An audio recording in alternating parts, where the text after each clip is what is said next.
അവരില്ലാതെ എനിക്കത് പറ്റുകയില്ല. അവർക്ക് വേണ്ടിയായിരുന്നു ഞാൻ അതെല്ലാം ചെയ്തത്. അവർക്ക് വേണ്ടിയായിരുന്നു ഞാൻ ജീവിച്ചത്. അവർക്ക് വേണ്ടിയായിരുന്നു ഞാൻ അധ്വാനിച്ചത്. അവന് വേണ്ടി ഞാൻ നിന്നു. അവൾക്ക് വേണ്ടി ഞാൻ നിന്നു. അവനുണ്ടായിരുന്നെങ്കിൽ എത്രയോ നന്നായിരുന്നു. ഇങ്ങനെ പല ചിന്തകൾ, പല ചോദ്യങ്ങൾ നമ്മുടെ ജീവിതത്തിൽ നമുക്ക് ഏറ്റവും പ്രിയപ്പെട്ട വ്യക്തിത്വങ്ങൾ നമ്മളെ വിട്ടുപോകുമ്പോൾ, നമ്മളിൽ നിന്ന് മാറിപ്പോകുമ്പോൾ നാം നമ്മോട് തന്നെ ചോദിക്കാറുണ്ട്, നമ്മോട് തന്നെ പറയാറുണ്ട്. ഒരു പക്ഷേ ആ വ്യക്തി എൻ്റെ കൂടെ ഉണ്ടായിരുന്നെങ്കിൽ എൻ്റെ ജീവിതം എത്രയോ മനോഹരമാകുമായിരുന്നു.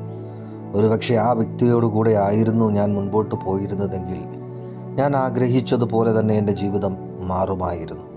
എന്നാൽ ഞാൻ ചിന്തിക്കാത്തതും ഞാൻ വിചാരിക്കാത്തതുമായ കാര്യങ്ങൾ എൻ്റെ ജീവിതത്തിൽ സംഭവിച്ചതുകൊണ്ട് ആ വ്യക്തി എൻ്റെ ജീവിതത്തിൽ നിന്ന് മാറ്റപ്പെടുവാനിടയായി.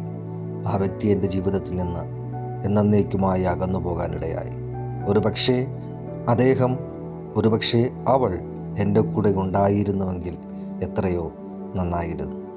അതേ സ്നേഹിതരെ, പലപ്പോഴും നമ്മളെ ഏറ്റവും പ്രിയപ്പെട്ടവരായി കരുതുന്നവർ, അല്ലെങ്കിൽ നാം ഏറ്റവും പ്രിയപ്പെട്ടവരായി കരുതുന്നവർ നമ്മളിൽ നിന്ന് അകന്നു പോകുമ്പോൾ നമ്മുടെ ഹൃദയത്തിലുണ്ടാകുന്ന ഒരു ചിന്താഗതിയാണ് ഇത്. എന്നാൽ തിരുവചനത്തിൽ വളരെയേറെ ശ്രദ്ധിച്ച് നാം പഠിച്ചു കഴിഞ്ഞാൽ, എപ്പോഴൊക്കെ തങ്ങൾക്ക് പ്രിയപ്പെട്ടവർ തങ്ങളിൽ നിന്ന് അകന്നു പോകുന്നുവോ അപ്പോഴെല്ലാം ശക്തമായ ദൈവീക പ്രവൃത്തികൾ തങ്ങളുടെ ജീവിതത്തിൽ അനുഭവിച്ച ഒരുപാട് അഭിഷക്തന്മാരെ നമുക്ക് കാണുവാൻ കഴിയും. അബ്രഹാമും തനിക്ക് ഏറ്റവും പ്രിയപ്പെട്ടവനായ തൻ്റെ സഹോദരൻ ലോത്തുമായിട്ടുള്ള യാത്രാമധ്യയിൽ എങ്ങും തന്നെ ആദ്യ കാലഘട്ടത്തിൽ തന്നെ വിശ്വാസത്തിലേക്ക് വിളിച്ചിറക്കിയ സർവശക്തനായ ദൈവത്തിൻ്റെ ഇടപെടലിൽ അബ്രഹാം കേട്ടിരുന്നില്ല. എന്നാൽ എപ്പോഴാണോ അബ്രഹാം ലോത്തുമായിട്ട് കരം കൊടുത്ത് പിരിഞ്ഞത്, ദൈവത്തിൻ്റെ വചനം നമ്മളോട് പറയുന്നു, അവർ പിരിഞ്ഞ ശേഷം ദൈവീക ഇടപെടൽ വീണ്ടും അബ്രഹാമിനുണ്ടാകാനിടയായി. അത് ചില വേർപാടുകൾ ദൈവപ്രവൃത്തിയുടെ ആരംഭത്തിന് കാരണമാകുവാനിടയായിത്തീരും. ഒരു ടൈം പീരീഡ് മുഴുവൻ ലോത്തിൻ്റെ ശബ്ദവും ലോത്തിൻ്റെ കുടുംബക്കാരുടെ ശബ്ദവും തലമുറകളുടെ ശബ്ദവും മാത്രം കേട്ടുകൊണ്ടിരുന്ന അബ്രഹാമിന് ലോത്തുമായിട്ടുള്ള വേർപിരിയലിന് ശേഷം ദൈവ ശബ്ദം കേൾക്കുവാനുള്ള സാവകാശത്തെ ലഭിക്കാനിടയായിത്തീർന്നു. ശ്രദ്ധിക്കുക, മനുഷ്യൻ്റെ ശബ്ദങ്ങൾക്ക്, മനുഷ്യൻ പറയുന്ന വാക്കുകൾക്ക് ഒരു ടൈം പീരീഡ് മുഴുവൻ കാതുകൾ ഓപ്പണായിരുന്നപ്പോൾ ദൈവ ശബ്ദത്തിന് മുമ്പിൽ അബ്രഹാമിൻ്റെ കാതുകൾ അടയപ്പെടാനിടയായി. എന്നാൽ എപ്പോഴാണ് ഒരു വേർതിരിവ് തങ്ങളുടെ ജീവിതത്തിൽ സംഭവിച്ചത്, അപ്പോൾ മുതൽ ദൈവിക ശബ്ദത്തിൻ്റെ ഇടപെടലും അബ്രഹാമിൻ്റെ ജീവിതത്തിൽ തുടങ്ങുവാൻ ഇടയായിത്തീർന്നു.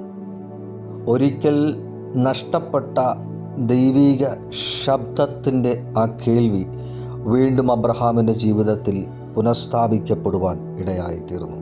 അതെ, ചിലർ നമ്മുടെ ജീവിതത്തിൽ നിന്ന് വേർപെട്ടു പോകുന്നത്, ചിലർ നമ്മളിൽ നിന്ന് അകന്നു പോകുന്നത്, നാം അന്ന് വരെ കേൾക്കാതെയിരുന്ന, നാം അന്ന് വരെ അനുഭവിക്കാതെയിരുന്ന, നാം അന്ന് വരെ ജീവിതത്തിൽ അറിയാതെയിരുന്ന ദൈവീകമായ കരുതലുകളെക്കുറിച്ചും ദൈവീകമായ വഴികളെക്കുറിച്ചും ദൈവീകമായ ഇടപെടലുകളെക്കുറിച്ചുമൊക്കെയുള്ള ഒരനുഭവം നമ്മുടെ ജീവിതത്തിൽ തുറക്കുവാൻ ഇടയായിത്തീരും.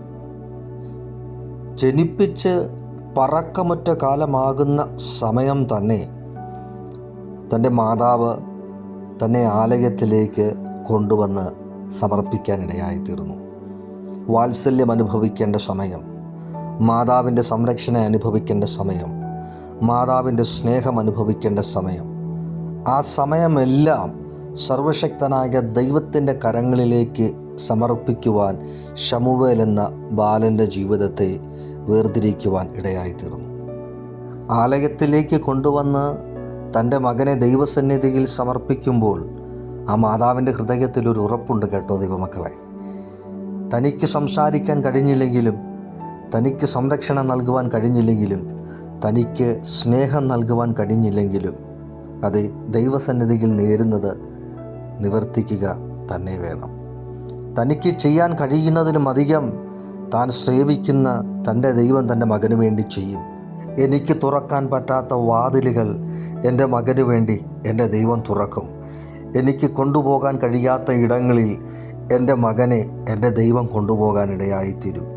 എനിക്ക് ചെയ്യുവാൻ കഴിയാത്ത കാര്യങ്ങൾ എൻ്റെ മകന് വേണ്ടി എൻ്റെ ദൈവം ചെയ്യുവാനിടയായിത്തീരും. അതെ, ചെറുപ്പകാലത്തിൽ തന്നെ ആ മകനുമായിട്ടുള്ള ഒരു വേർതിരിവ് ആ മാതാവിൻ്റെ ഹൃദയത്തിൽ ഒരു പക്ഷേ വേദന ഉളവാക്കുന്നതാണെങ്കിൽ തന്നെയും അത് അവൻ്റെ ജീവിതത്തിന് ഒരു അനുഗ്രഹത്തിന് കാരണമാകാനിടയായി. അതേ ക്രിസ്തുവിൽ എൻ്റെ സഹോദരങ്ങളെ, ദൈവഹിതപ്രകാരമുള്ള ചില വേർതിരിവുകൾ, അതേ ദൈവഹിതപ്രകാരമുള്ള ചില ഗുഡ് ബൈകൾ, അങ്ങനെ തന്നെ പറയാൻ ആഗ്രഹിക്കുന്നു.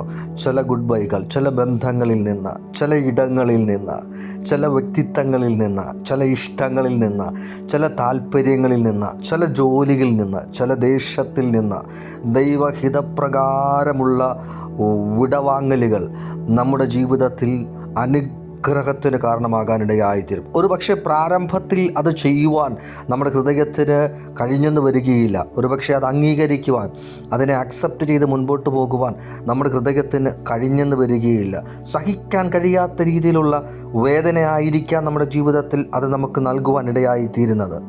പക്ഷേ ഒന്നോർക്കുക, ദൈവം അനുവദിച്ചിട്ടും ദൈവം അറിഞ്ഞിട്ടുമാണ് നമ്മുടെ ജീവിതത്തിൽ അത് സംഭവിക്കുന്നതെങ്കിൽ ആ ബന്ധങ്ങൾ, ആ സ്ഥലങ്ങൾ, ആ ജോലികൾ, അതേ ഇന്നലകളിൽ നഷ്ടപ്പെട്ട ആ ബന്ധങ്ങളുണ്ടല്ലോ, ഇന്നലകളിൽ നഷ്ടപ്പെട്ട ആ ജോലിയുണ്ടല്ലോ, ഇന്നലകളിൽ നഷ്ടപ്പെട്ട ആ വീടുണ്ടല്ലോ, ആ പ്രദേശമുണ്ടല്ലോ, അതൊക്കെ നമുക്ക് തുറന്നു തരുവാൻ കഴിയാത്ത നിലവാരത്തിലുള്ള അനുഗ്രഹങ്ങൾ, അതൊക്കെ നമുക്ക് വേണ്ടി തുറന്നു തരുവാൻ കഴിയാത്ത നിലവാരത്തിലുള്ള വഴികൾ, അത് നിമിത്തം നമുക്ക് ലഭിക്കാൻ ഇരുന്ന നന്മകളേക്കാൾ അധികം നന്മകൾ ദൈവഹിതപ്രകാരമുള്ള വേർതിരിവുകൾ നിമിത്തം നമുക്ക് ലഭിക്കാനിടയായിത്തീരും. അതുകൊണ്ട് നഷ്ടപ്പെട്ടു പോയ ബന്ധങ്ങളെ ഓർത്ത്, നഷ്ടപ്പെട്ടു പോയ ജോലികളെ ഓർത്ത്, നഷ്ടപ്പെട്ടു പോയ പ്രദേശങ്ങളെ ഓർത്ത്, അതേ ഭവനങ്ങളെ ഓർത്ത്, നഷ്ടപ്പെട്ടു പോയ സാമ്പത്തിക നന്മകളെ ഓർത്ത് ഒരിക്കലും ഈ ദിവസങ്ങളിൽ ദുഃഖിക്കരുത്.